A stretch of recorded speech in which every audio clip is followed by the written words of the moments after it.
कहते हैं केदारनाथ हर किसी को नहीं बुलाता, और अगर बुलावा आ जाए तो इंसान। अगं, मागच्या महिन्यात तू केदारनाथला जाऊन आलीस ना? हो. अगं मला पण जायचंय, पण एकटी कशी जाऊ? फ्रेंड्स तयार होत नाहीयेत.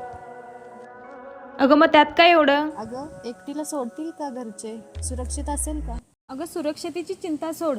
मी मागच्याच महिन्यात जाऊन आले ट्रॅव्हल विथ अजय सोबत. मग त्यांचं पॅकेज वगैरे कसं असतं? काय काय सुविधा असतात?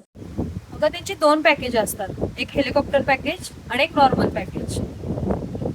आणि त्यांनी ह्या पॅकेजमध्ये येण्याजाण्याचे ट्रेन तिकीट, राहण्यासाठी डिलक्स हॉटेल, सकाळचा नाश्ता आणि रात्रीचे जेवण, त्याचबरोबर यात्रा पास, आरामदायी टेम्पो ट्रॅव्हल बस आणि महत्त्वाचं म्हणजे लेडीज सेफ्टीसाठी लेडीज गाईड सुद्धा असतात सोबत.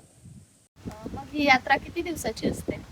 ही यात्रा 11 दिवसांची आणि 10 रात्रींची असते. अगं मग त्यांचं हेलिकॉप्टर आणि नॉर्मल पॅकेज किती आहे? नॉर्मल पॅकेज 20,000 आहे आणि हेलिकॉप्टरचं पॅकेज 40,000 आहे. अरे वा, मस्तच. मग मी तर आता तयार आहे. तू तयार आहेस ना?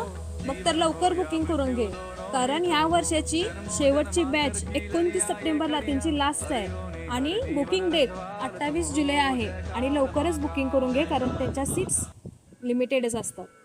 आणि थांब, तुला जर अधिक माहिती जाणून घ्यायची असेल तर हे बघ त्यांचं इन्स्टा पेज, त्याच्यावर DM कर किंवा कॉल मेसेज कर. इथे त्यांचा नंबर पण दिलेला आहे. Travel with Ajay. तर मग यावर्षी मी केदारनाथला जाणार आहे.